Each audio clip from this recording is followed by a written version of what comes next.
Hi everybody, I'm Sarah, the Real Simple Mama, and today's video is going to be a short video about one of the chicken breeds that I have and all of the thoughts that I've got in regarding my sassy little Lacie, who is a silver-laced Wyandotte. I'm going to be doing a few videos that are breed specific just to give you the pros and cons that I have noticed over 3 years of having a backyard flock, how some of them are, not necessarily intelligent. So the one we're going to be talking about today is the Wyandotte.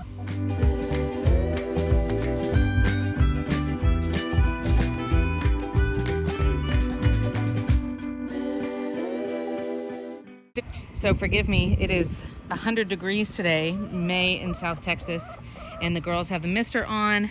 I just brought some ice out, and we're going to talk about breed observations with the Wyandotte hens. Now, these different breed videos that I'm going to do are going to be fairly short, and I'm not going to talk about the history of the breed or anything like that, because that kind of stuff can be easily Googled. But I wanted to just say the positives and the negatives that I've noticed about the different breeds that I've got. Lacie, who needs to come out because I'm talking about her, and for once she's hiding in there. Come on, nice. Chick, chick. Is the second silver-laced Wyandotte that I have had. And they're called laced Wyandottes because of the beautiful pattern that you've got on their feathers. She is silver laced. Come on, Lace. Chick, chick.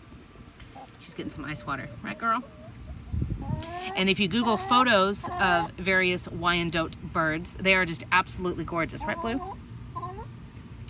And we also, when we first got chicks, when Calypso, my black alpha hen over there, when they were all still babies, we had a different pair of silver-laced Wyandottes. I actually had who ended up being a pullet or a female and a cockerel or a male. So I've actually had 3 silver-laced Wyandottes.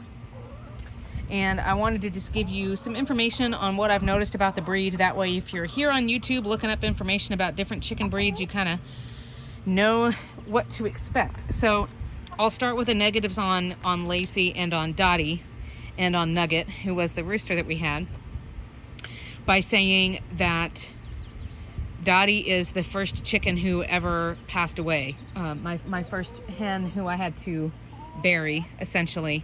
And I've lost 2 chickens over the years, not, of course, giving them away because they were roosters, but actually having them die on me, and it was heat related. And I will say that I believe that is because the Wyandottes, out of all of the hens that I've got and that my friends have and things like that. Come on, Lace. Chick, chick. Of course, I'm talking about her now. She's hiding in here. Come on, Lace. She's hot. And that actually, I'm amending the heat right now, but that's the first and biggest concern. It has to do with their weight.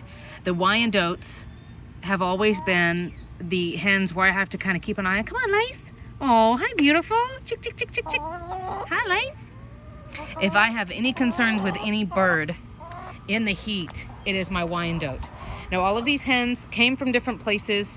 I've gotten them at different times, but they're almost exactly the same age, within a few months of each other. And out of all my chickens, I have the most heat-related and weight-related problems with the Wyandottes, with Dottie and now with Lacie. Isn't she beautiful? Pretty bird. What is it, Lace? And of course, when you've got hens or, just a flock of chickens free-ranging, everybody has the same amount of access to the same amount of food.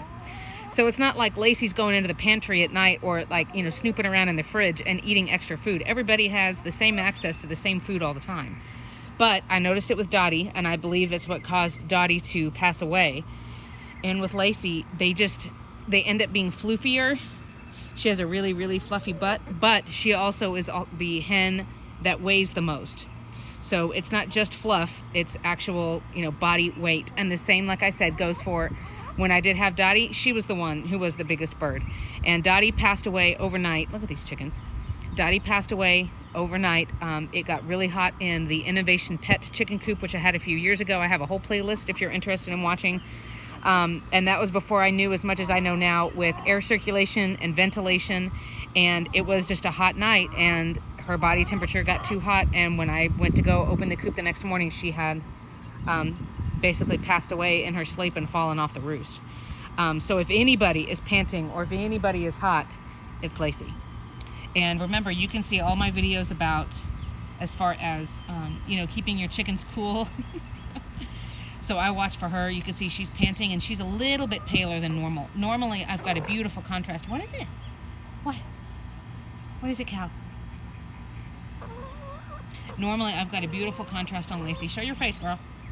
On the deep red of the comb and wattles versus the white on her head. So her color looks good right now, but she's starting to pant a little bit. But I mean, geez, y'all, it's gonna be freaking 100 degrees today.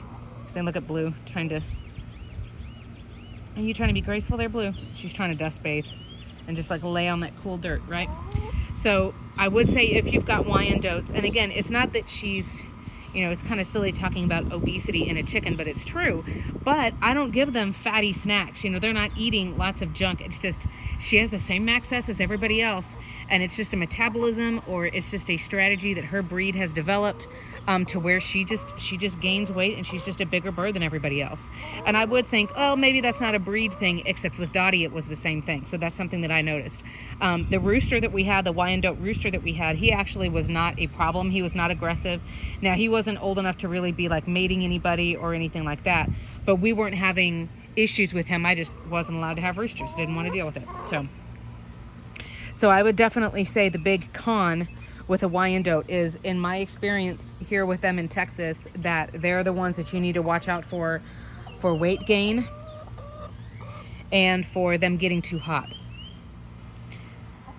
The other thing I was going to mention with her that's sort of a negative is because she is so fluffy, she's the one whose booty I need to clean the most often.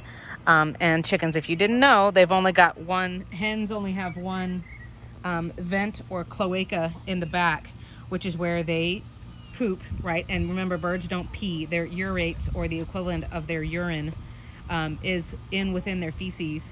And that's the same spot where the egg comes out and the same spot where the rooster mates her. So I do have to clean her, the fluffy down feathers, not the waterproof ones on the top, but the fluffy down, because she does have, you know, more of a booty than the rest of the flock. She's the one who I've got to keep clean a little bit more. And I do that. The easiest thing to do so that you don't freak out your bird is I come and clean them late at night. Not like right when they've gone to bed and they're still awake. It's all right, girl. But once it's really late and they've been put up for like an hour, then I come out when they're really sleepy, and I honestly use those flushable toilet wipes, or you can use like warm water on paper towels, and you just loosen up the dried up poop on their butt and just wipe it off. They don't like it. It's gonna bother them. You may take a couple of feathers with you, and that's okay. The positives with Lacie, are there any? I don't know. She has a great personality. Dottie did too. Always talking, always nosy. If you see my old videos, Dottie was the same way. I mean, she always wanted to come out and have something to say. And I do sort of imagine, I personify my chickens. So I think about like, okay, if they were one of my friends, or if they were, you know, a human personality, what would they be like? And with Dottie and with Lacie, I always think they're just sort of like a big, sassy, kind of gossipy friend. When she comes out and talks to me, I never get the feeling that she's complaining or that it's something negative. It's just like she's got something new and juicy to tell me about, you know, like what somebody else in the flock did last night or whatever. So she's got a great personality. They're not super cuddly, but I didn't have her when she was a chick, so, you know, I didn't have the opportunity to cuddle with her and bond with her. But she loves to talk. Laying wise, she is not my absolute most reliable layer, and Dottie was not either. But I do feel like she's a little bit over 3 now, 3 years old, and she gives me 3 or 4 eggs a week. So I mean, we're about at every other day. So we're doing okay as far as that's concerned too.